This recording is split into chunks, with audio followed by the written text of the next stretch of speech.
Team, welcome back to the Live, Perform, Compete podcast. Repeat guest today, Mr. Frankie Mastroianni from Activeworks Nutrition, all the way in the USA. He is joining me today on Zoom, and we are here to once again talk about nutrition. But firstly, Frankie, how you doing? I'm doing great, brother. Doing great. Good morning. A lot of business growth has changed, and just living the training life. Living the COVID training life. The COVID training life. So, Frankie, Going well. I wanted to get you back on the podcast because I loved our first conversation where we basically did a Q&A and we basically took, I think it was about 20 quickfire questions from listeners. You completely crushed it. Listeners, if you haven't listened to that episode, I will link it in the show notes. Make sure you do go and listen to that. We basically talk about all sorts of things nutrition related. But today, rather than going down the Q&A route, we're taking one subject and we're just going to dive into it a little bit deeper. The question here comes from a question that I get asked a lot on my Q&As that I do on Instagram every now and then. And it's to do with macronutrients and calorie counting. Really, I think today's topic is going to be about giving people actionable takeaways that they can use to start looking into calorie counting, macronutrients themselves. I think it's quite a daunting and kind of a scary experience for a lot of people. A lot of people kind of associate this kind of stuff with very kind of type A individuals, people who are all in. They probably think about athletes as kind of one of the populations of people that do this.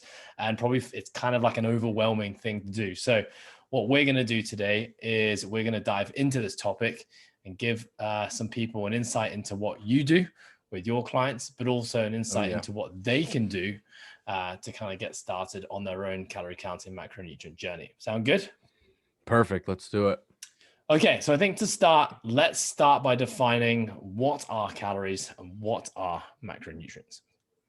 Okay, so anybody looking to get into nutrition, obviously you've heard the diets that talk about calorie counting. So when people calorie count, they're basically just tracking the amount of energy that they're taking in. If you have a Fitbit or an Apple Watch or a fitness tracker, you monitor or estimate the amount of calories that are going out. So calories are basically just the energy unit that is being consumed or burned for energy, basically. So whenever you set targets, you set a target amount of calories because that is like the fundamental, like just foundational amount of energy that we're taking in. Whenever you're looking at macros, you're looking at a structure of calories. So with an overall calorie target, your calories can be spent in many different ways. So think of it as in the generalization of money, but then you have different types of money underneath of it, right? Like, so you have, like in the US, we have a $5 bill, a $10 bill, or a $100 bill. Depending on what you spend is going to be different, right? Like if I only have $100 and I use one bill, that is a big chunk, right? That's all at once. Same thing for macros. If let's say like I have a macro target of 100 carbs and I use all of them at once, or I put all my calories into protein and carbs, that is a structure of the calories. So when we structure macros, we're basically trying to structure the energy intake of the calories in the most efficient way for the person. So we set protein targets, carbohydrate targets, and fat targets. And within those macros, those added up together make up the overall calorie target. So protein per 1 gram is 4 calories. Carbohydrates per 1 gram is 4 calories. Fat per 1 gram is 9 calories. So when we structure a macro set for a client, it should add up to meet the overall calorie target that we have set for the person. Awesome. So the whole concept of counting calories and counting macros is essentially the task of setting yourself a target to try and hit on a daily or a weekly basis, and then structuring your meals and intake, food or drink intake, to try and hit that target. That's essentially what we're saying, right? Yep. So we set the calories, then we set the macros, and the way that we would achieve hitting the macros would be the action of monitoring how much steak we have in a meal, or monitoring how much protein we have by the end of the night by looking at, okay, how much did I have protein at breakfast? And then we log it and we track it and we see estimated how much is it. And so in our life, it looks like just monitoring the food on our plate before we eat it, whether we weigh and measure it or estimate through an app. we're trying to hit those targets by actually what we eat. And so what actually is the benefit of someone going through weighing and measuring their macros and counting their calories? The benefits, I think, are clarity for sure. You learn exactly what you're taking in. There's no guesswork. You don't have to really lose confidence in the imagination, because sometimes people's imagination want to take them places like, oh, I'm doing so bad on my nutrition, or oh, I don't know what to eat. Well, if you slowly get into the habit of tracking and logging macros, you could see that you either have a tendency to be really high fat on the weekends and then really low fat on the weekdays, or you'll just in general be able to see the differences within your eating throughout the week and weekend. I think it's empowering to have people count their macros, at least in some beginning stages, so that they can understand, okay, this is what I'm actually doing. Now, on the long term, I think it is really beneficial to remove a lot of guesswork. And when you remove guesswork, the margin of error is just like much smaller. So it's the difference between saying, oh, I overate so much at dinner last night, when it's like, well, no, how much did you eat at dinner last night? There's a big difference between that imagination and what we actually did. I also think that it empowers people that had a preconceived idea that like some food is bad for them, but then once they start tracking and logging food, they realize like, oh, I can eat delicious chocolate but fit it in with my program and still lose body fat. Like, you can fit delicious meals within that. And I think counting macros and tracking that allows people to build that skill, if that makes sense. Yeah. Okay, I'm interested to hear about your first experience when you first started counting calories and macros. I feel like I can remember when I started doing it and what I found out. What did you learn in that process, or kind of what shocked you when you started actually tracking your food? All right, so it's interesting because I started tracking food in 2011, so like 10 years ago, but I didn't really understand macros. It wasn't until like a couple years after that where I started with a mentor program, like a company was mentoring me on this.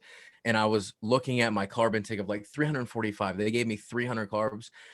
I ate so much sugar that, because I just couldn't believe that I could do it and still feel good. So like I went through this honeymoon phase of just eating just pancakes and cereal and sweets all the time.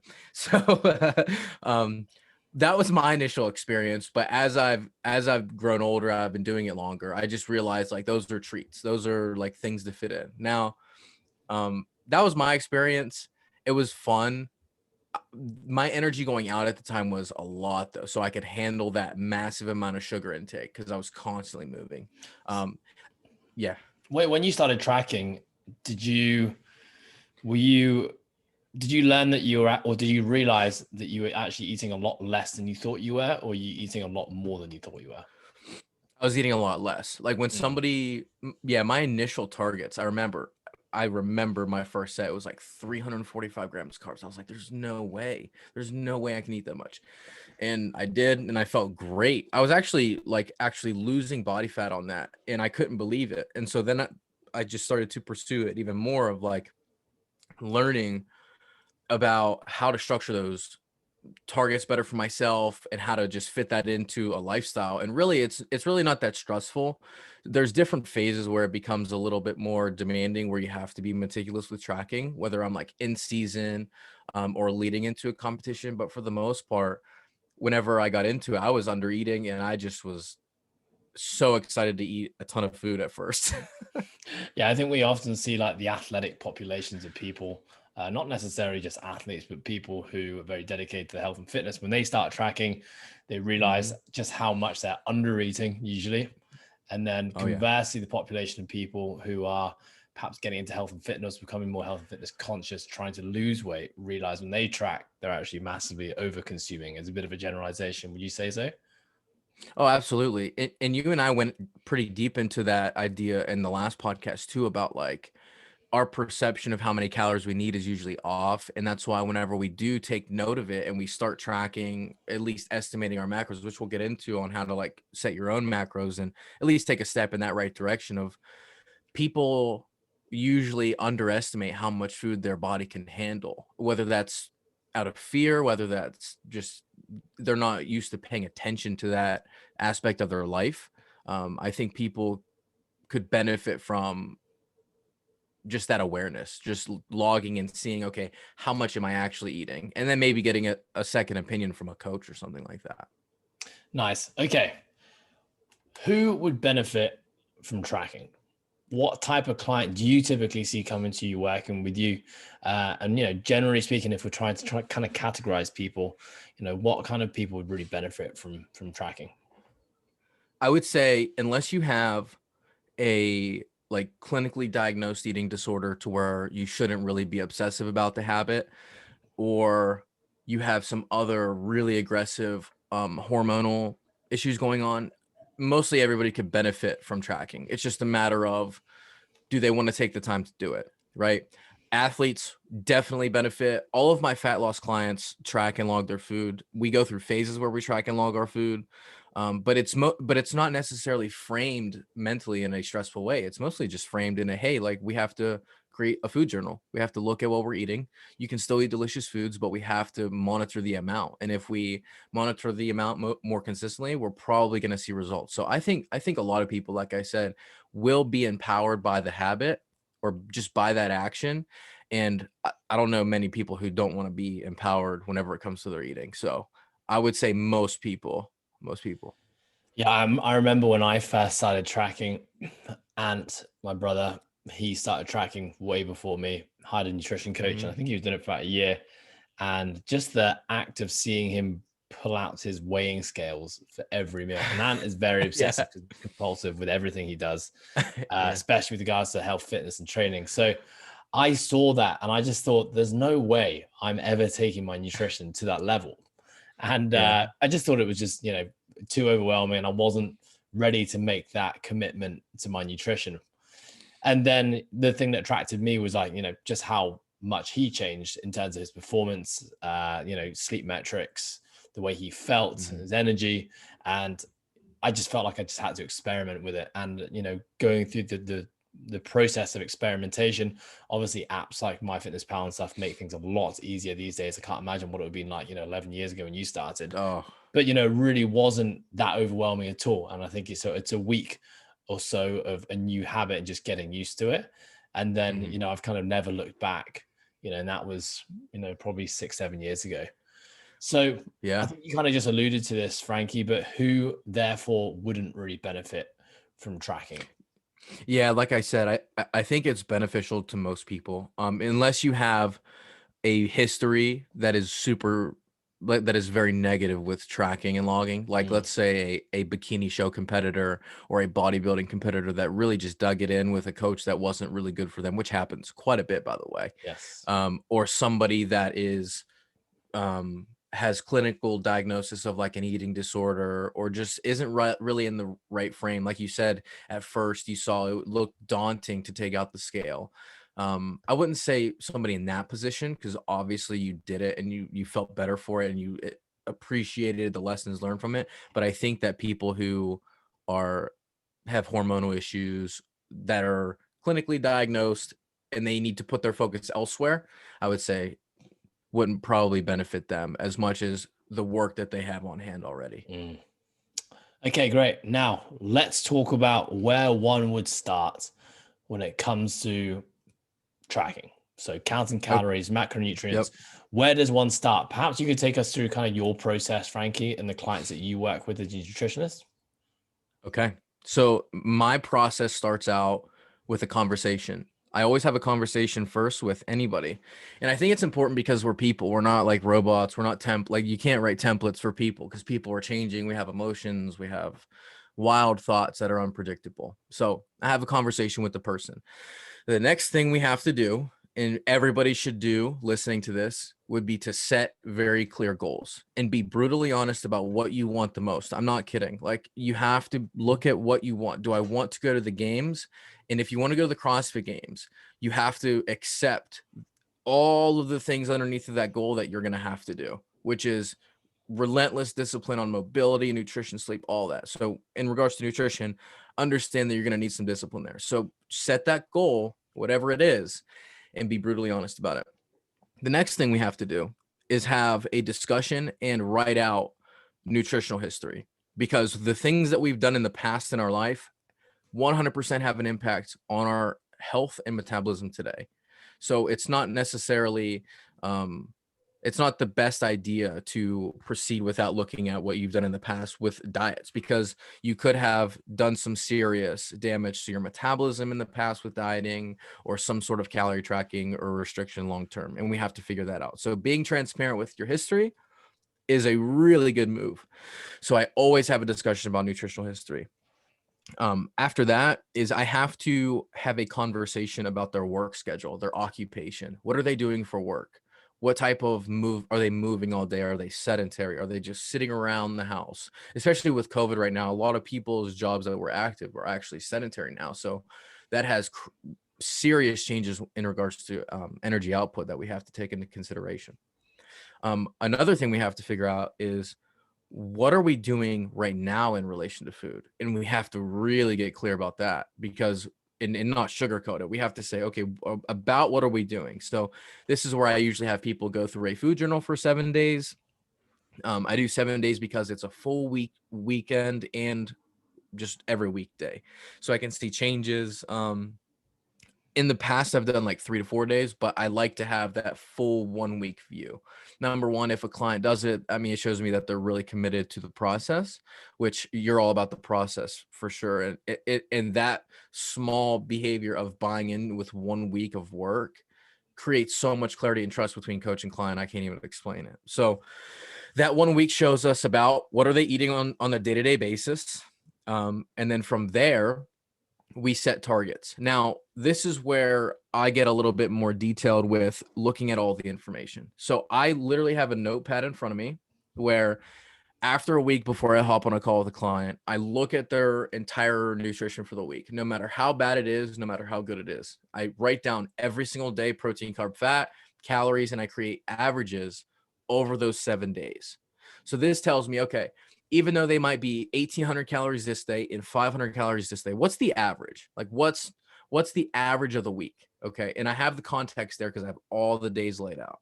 Now, that is on average what they're consuming now.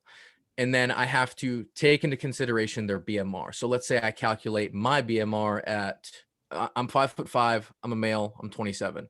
You put that into a calculator online, which I do.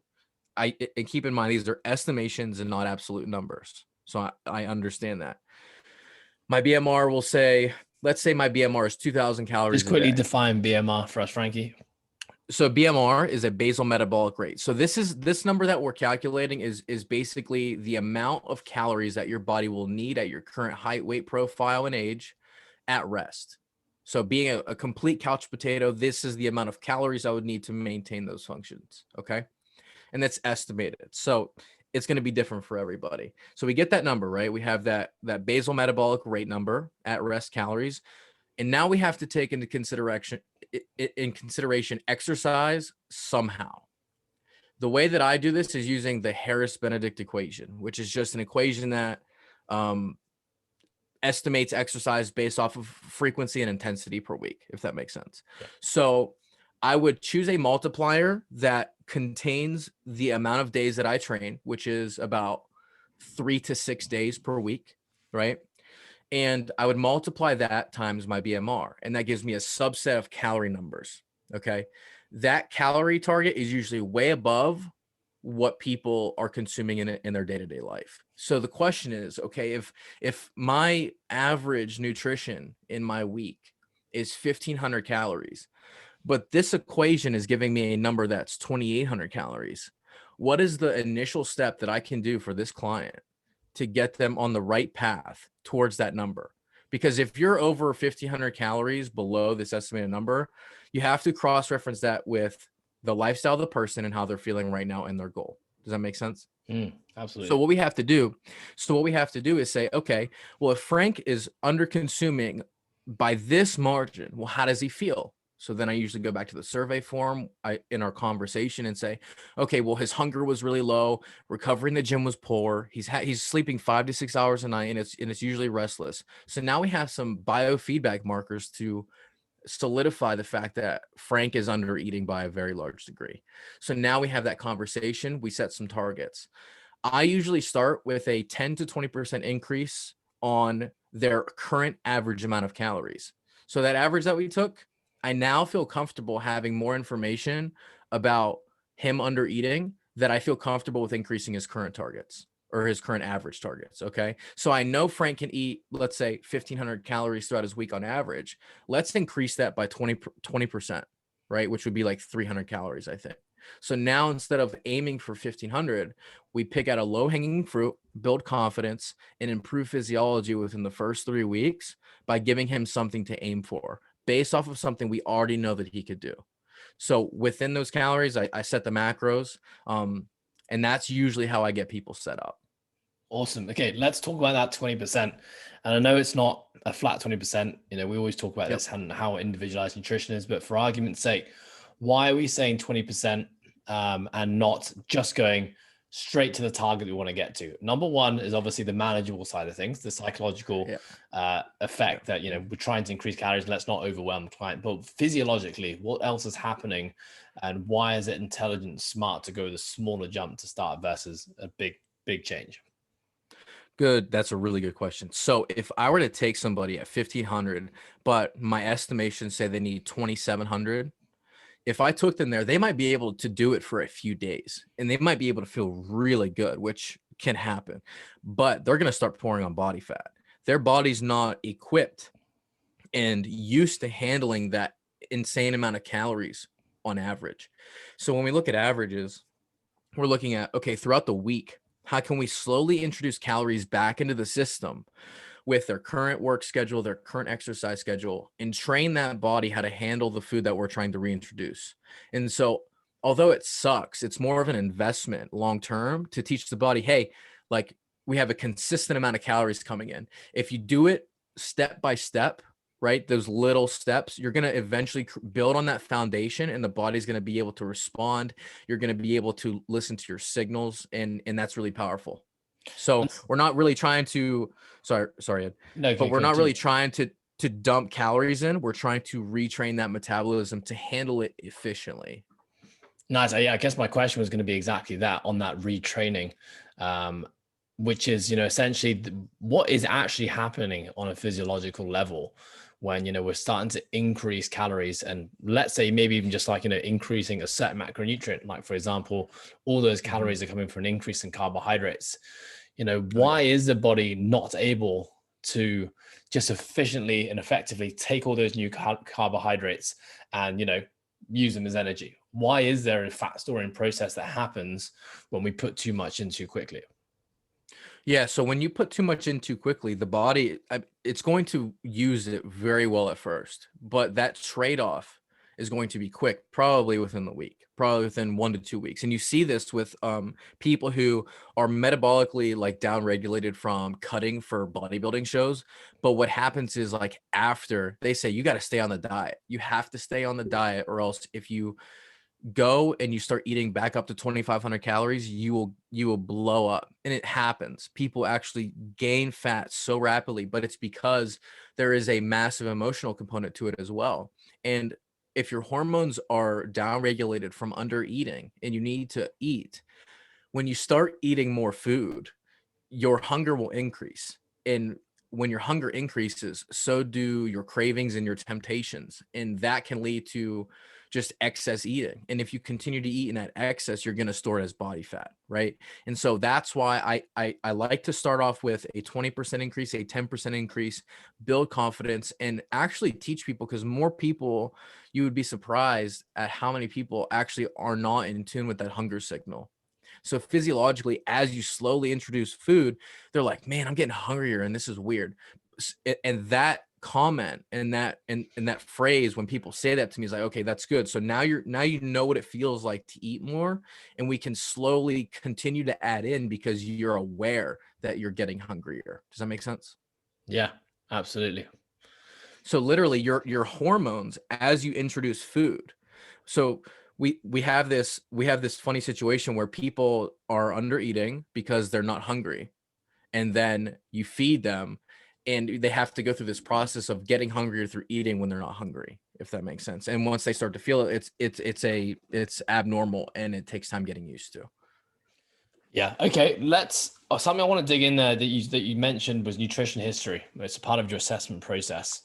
Mhm. When I think of my nutrition history, I think back to teenage days, which was, lots of Coca-Colas, lots of crisps, lots of Yep. processed foods, lots of exercise that probably kind of kept me more on the realms of health. And Yeah. then that, finding CrossFit 10 years ago, obviously went all in with the paleo, but didn't really do paleo because I did paleo Monday to Friday. And then Oh weekends, yeah. just a complete blowout of alcohol. And then Sunday was, cheat day, which meant I had a 24-hour window to eat as much as Yep. I possibly could. Because after that 24 hours, I had to get back to hashtag paleo life. And then would have, Yep. an obscene hangover from food on Monday and probably not feel normal again till Wednesday. That's a quick insight to my nutritional history. And that's not, massively dire. It's not like I've Yeah. had these huge yo-yos when I went into Atkins diet and then I blew out and gained 100 pounds and went, the other way. But, how Yeah. important is nutritional history? And perhaps let's talk about some examples of things that you're going to take into account as a nutrition coach when you see someone who has let's say a really volatile nutritional history. So let's say an example of someone who's bounced constantly between different diets. They've underate, they've overate, they've never really stuck to one thing. They've had times in their lives where they've been underweight, they've had times in their lives where they've been overweight. What does that tell you as a nutrition coach? What red flags are appearing when it comes now to setting their starting macros and calories? Yeah. Mindset is just flat out important. I think when I look at somebody who's been a yo-yo dieter all their life and they come to a nutrition coach and they're like, I've tried all these things, they didn't work. I lost the weight and then I gained it back. I lost the weight and I gained it back. And it's just repetitive. And I take that very to heart because I want people to learn how to eat for life instead of learning how to eat for diets, because the diets are temporary. They will last 12 weeks and then they're done. It's like, what skills did you acquire during that experience? And so those red flags are basically the mindset of either being stuck in that cycle of thinking that nutrition in this life experience is about constantly trying to lose weight, or they're looking for quick fixes, which a lot of people are. A lot of people want to make a ton of money quick. A lot of people want to get to the games within year one. A lot of people want to just get everything that they want in their goals and dreams quickly. And that's just not how it works. And so I take personal responsibility by looking at that history and having that conversation saying, well, you're coming to me. Why do you really want this? Right? Looking at their past and looking at what they did on a physiological level, because our body and our hormones and our metabolism has like a memory to it. So if you've treated it like garbage and you've restricted it, or you've overfed it for years and you've overstressed yourself, you worked a crazy labor intensive job or stressful job coupled with a calorie deficit for 6 years, that matters on what we do today. And so that's basically why I take that into consideration. And I think it's why a lot of people should as well. Yeah, the memory part's interesting. And also the concept of metabolic flexibility, I think that definitely feeds into this as well. What is the Yeah. concept of metabolic flexibility, Frankie? So someone who is metabolically flexible, what does that mean? I would say metabolic flexibility has to do it. So is there a term in particular that you're talking about, Yeah, I guess it's or more just idea. Yeah, it's more like the concept that someone who's been fairly diligent with decent nutritional protocols for the majority of their life has that ability to adapt probably very, very quickly to a new stimulus versus someone who has been perhaps yo-yoing, not being Yeah. consistent, and not had success. That has a physiological impact on their ability to, be successful in a shorter term. Oh yeah. Oh yeah. 100%. So people who if you take somebody who isn't really, you see this more in overweight people. And For I was sure. I was overweight most of my life too, because I remember there was times where I would be stuck in these mindless eating binges and I'm like, I don't want to do this, but my body's doing this. And it was probably like a low form of some sort of disorder at some point in my life. And now it's interesting because you see physiques of people, right? You see the physique of people. Let's take Ant for an example. He's a very lean, athletic build, and I'm not taking anything away from him. He's worked his ass off. I mean, he is a hard worker, and I've seen it behind the scenes. But most people in society are setting themselves up with a different type of lifestyle than he experienced. So we take this subset of an athlete who is active most of his life, who had to pay conscious attention to energy intake and sleep and athleticism, or at least show up for practice for high school sports or college sports or whatever it might be. There's even if it was unwilling, they are set up differently than people who were inactive most of their life, right? The physiological implications of being active most of your life alone could probably change the game for your nutritional health long term and how your body's just adaptable, right? And I don't think it's impossible for overweight people, because I help them every day to acquire a leaner body. It's not impossible by any means, but I think that, does it make it easier for people that were more disciplined in their early childhood life? I think so, for sure. I definitely think so. And there's a quote I always remember from Simone Arthur, who I had on the podcast, and it was if you walk 10 kilometers into the woods, you got to walk 10 kilometers out. And the reference there being, the further you damage yourself, the longer it's going to take you to undamage Dude, yourself. that's brilliant. I've never heard that. That is brilliant. Yeah, I love that one. Okay, cool. So thanks for talking us through your kind of step-by-step process and approach to starting or identifying at least where to start with calorie intake and macronutrients. So this is we've already really talked about setting your caloric goal, right? Mm-hmm. Now, what do we do when it comes to macronutrients? Because that's quite an overwhelming topic. So, within the macronutrients, perhaps we should start by quickly defining them. And then, once we've got that calorie target, where do we then go, and how do we then go about determining of those calories, how much carbs, how much proteins, how much fats? Perfect. So if you're somebody who is looking to structure your macros, here are some rules of thumb that I recommend. Number one, protein first. Always set protein targets first. If you're going to look at your calories, I would say aim for 1 gram of current body weight or target body weight. Okay. So let's say I'm 180 pounds. I want to set my protein target 180 grams of protein. Okay. So set the protein target. The next target you want to fill out is take about overall calories and 30% of those calories to fats. Okay. So let's say you have the protein target, 180 grams. You have the fat target, 30%. So let's say, let's base this off a 2,000 calorie diet. Okay. The next thing you would do is take the remaining calories and put those into carbohydrates. Okay. And so what this looks like on a calorie standpoint is, okay, you would multiply 180 times 4. You would multiply the fat grams that you got, 30%, times 9. Add those together, subtract that from the overall calorie target, and then put that towards carb grams. Okay. And that's your remaining target. That's usually pretty reasonable. Assess how you feel over the next week to a couple weeks. And obviously it needs tweaks for everybody, but as a starting point, based off of all the information that you gather, for sure. I think that's okay. I've got a question to throw your way. So we talked about, when it comes to adjusting someone's caloric intake, when we have the target, we're not really, as a general rule, and just going to re-emphasize that to our listeners, all of these are generalizations. There are always unique special cases, and this is highly individualized, but we're talking general right now. Yeah. You talked about not making it any more really than a 20% change at one time. Now, let's say we've just gone through the process you talked about, which is, identifying firstly the amount of protein intake required based on body weight, and then we're addressing fats and carbohydrates. What if someone goes through that process and then they realize that their current macronutrient split is so far away from where they should be based on that calculation?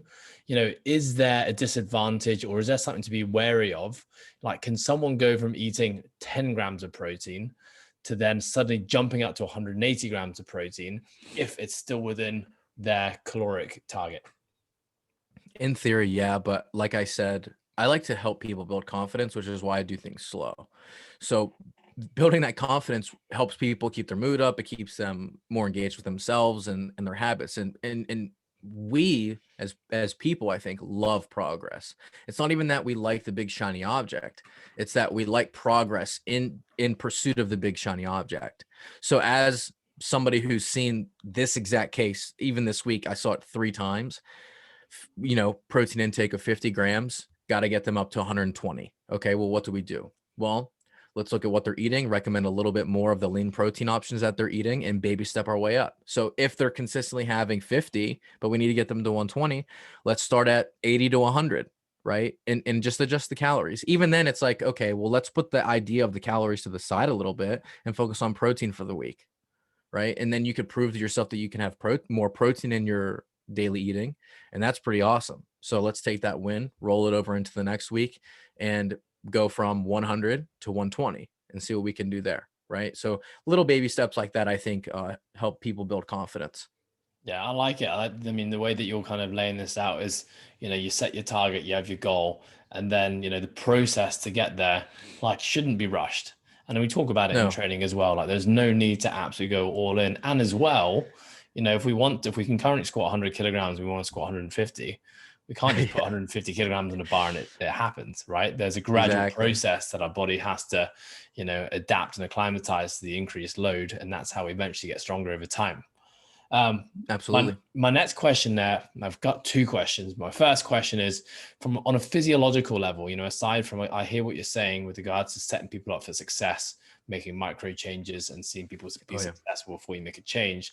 On a physiological level, I guess there's also something that we need to consider here.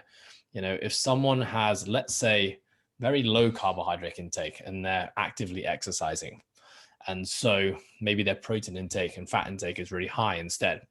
And so obviously their body has now a different source or a different means of getting energy to fuel them through their training. Now, if we suddenly switch that and flip it, and we suddenly start giving them lots of carbohydrates, which we deem is probably going to be a better fuel source, more appropriate for what they're doing, assuming they're, let's say, in a glycolytic sport like CrossFit, we also probably, is there a consideration we have to make there that the body's going to take time to readapt to new fuel sources, start to work its way through higher levels of protein and allow protein to do all the good stuff it does for muscle synthesis and etc. Is there a process there? And I guess I can't really ask how long that takes, but it's just highly individualized. Yeah, it is individualized. Everybody responds differently, but man, like the body responds quick and efficiently. And if you're training and if you're exercise, like you don't even have to be training. Let's just take the everyday person that's exercising that has a high protein, high fat diet that needs a higher carbohydrate diet.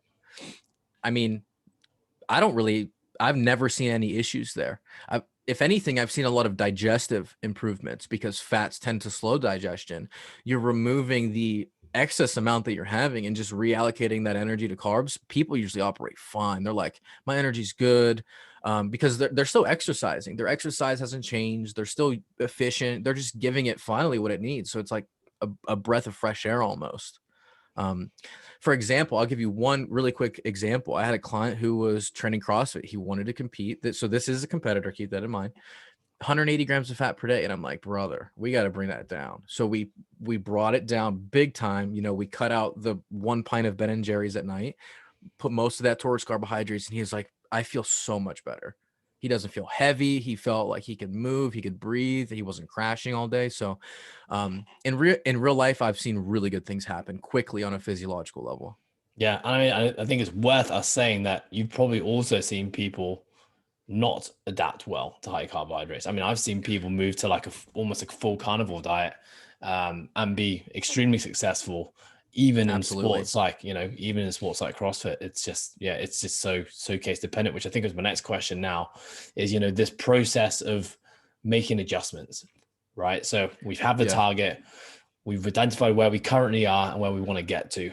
Now, this process of making micro changes along the way, is there a recommendation, Frankie, as to how often we should be making those changes? And what does the tracking process look like? How do we know whether what we're doing is being successful? I guess there's going to be some things which are just stats, maybe like the scale, or maybe it's actually performance metrics in the gym. And there's going to be other things like some more subjective things like mood, energy, sex drive, sleep quality. What is that? Talk us through that whole tracking process and how one person who's now kind of following your kind of instructions here and kind of taking control of their own calories and macronutrients, what should their tracking process look like and what questions should they be asking themselves? Okay. So ask yourself, Number one, before I make adjustments on nutrition, ask yourself, am I adhering to the plan? And is this something that I can keep doing? If it is, you could be open to the idea of making an adjustment. Now, if you're going to make an adjustment with your nutrition, look at, like I said, the goal. The goal is the North Star of trajectory. You're trying to get closer to that ideal goal accomplishment, right? But are you in pursuit of that? Do you see the trend going in that direction? Okay. If you're not, you probably need an adjustment, or you just need more time, right? So you could be doing the right thing, but you just need to be doing it longer. And that's one thing that people have a really hard time, including myself, and I'm sure every athlete at your gym, with the patience aspect of it. Okay. Now, if you're as well, but you don't want to just make an adjustment to make an adjustment. So if let's say your goal is weight loss, if you're eating more food, right, and the scale's not moving, but you feel better, that is, that's a little different, because now you're looking at physiology and you're looking at the whole picture, not just the lens of the weight. So let's say you want to lose weight, you're eating a little bit more food and you feel so much better, but the scale is not moving. I wouldn't make an adjustment. You have to look at things a little bit, like what is going well and what is not going well. So you might be feeling better in your clothes, but the scale's not dropping. So then it's like, well, what's really important here?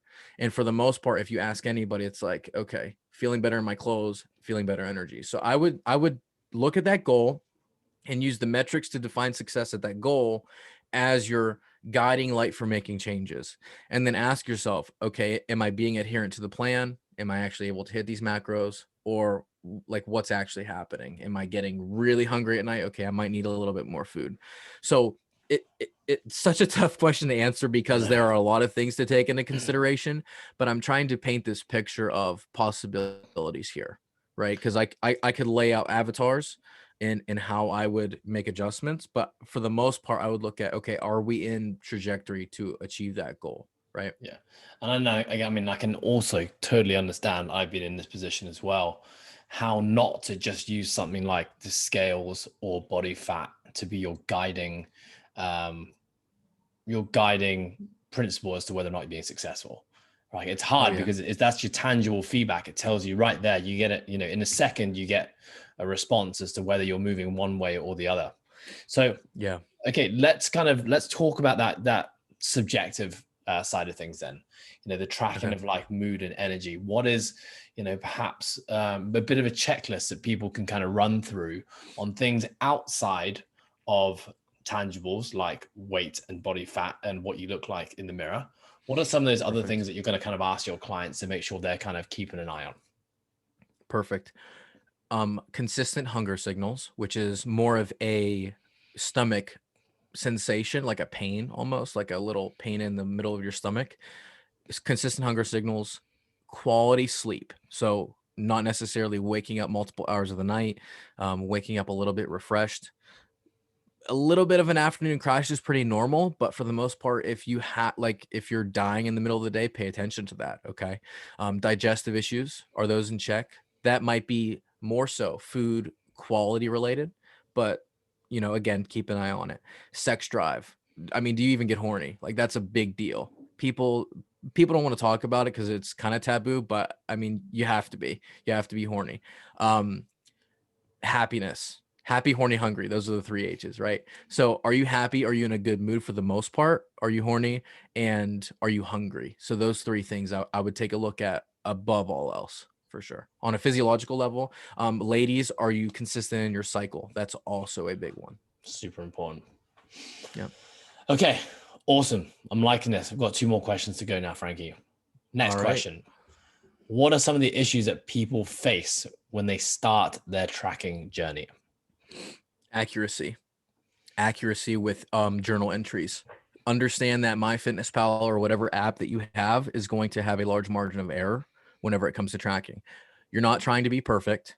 You're just trying to estimate, but try to estimate based off of weighing and measuring if you're using a scale, because that's going to be way more accurate. So I would say accuracy and consistency, possibly. Just be consistent. You don't have to be perfect every day. Just show up, and I mean, putting something in is better than nothing. Nice. Okay. Well, actually, I just realized the last question we talked about, which was talking about adjustments. Yeah. Okay, cool. Yeah. And so yeah, go. So if anybody's going to take away something from this and you're going to structure your macros, remember, gather some information on your averages throughout the week, set the calorie target based off of where you want to go with your overall goal, and be brutally honest about that. When you set macro targets, I recommend protein, then fat. About 30% fat is a good starting point, and then carbohydrates. Like I said, if those targets are way off from what you're doing on a day-to-day basis, like your protein intake's 50, or in the target protein of 1 gram per pound of body weight is 120, baby step your way up and kind of reset your intentions toward the macro tracking, because the goal is to be flexible. The targets are not a prison or a box to put you in. So just be flexible with that. Okay. Awesome. Frankie, crushed it. I Thanks, actually brother. have one last question. Just as I said, that was my last question. Another question popped into my head. Okay. My last question is, when you arrive at the destination, and obviously the hook to this is that there is no destination. But when you arrive at that target, right? You set that target, you go into this lengthy process of slowly making small changes, and you've arrived. What now? Set some new ones, man. Set some new targets. I think it's important, right, to understand is that, like, we're never stagnant. Our body's constantly adapting to whatever it is that we're doing.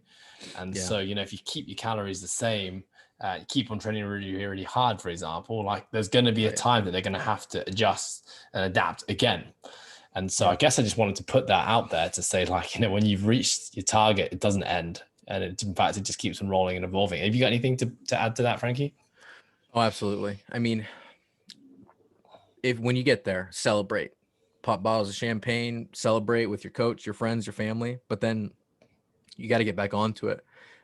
There's no end line. We're going to have to eat food forever, and if you're somebody who wants to eat for life and you want to continue to have control over your body and to just live a healthier life, just understand that this is a lifelong thing for all of us, and buckle up, enjoy the ride, reset targets, take breaks too. If you get there and you enjoyed it, maybe take a week break, take a week to 2 week break, take a vacation, eat some delicious food, drink drinks. And then whenever you come back, just pick up where you left off, set some new targets, and you should probably most likely be in better shape to pursue those targets as well, those goals. Awesome. Frankie, it's been an absolute pleasure as always. Thank you for sharing your wisdom. Frankie, where can people find out about you? Follow me on Instagram at coach.frankiemaz. You could go to activeworksnutrition.com. We have a group program, which I use a group platform to check in with people once a week, or I offer one-on-one coaching. Even with people overseas, we do Zoom calls face-to-face, and apply there. And just, if you have any questions in regard to nutrition, just shoot me a message. I'll be happy to help. Awesome. Frankie, always a pleasure. Never a chore. You have a fantastic day over there, my friend. And we'll be catching up soon. Bye, everybody.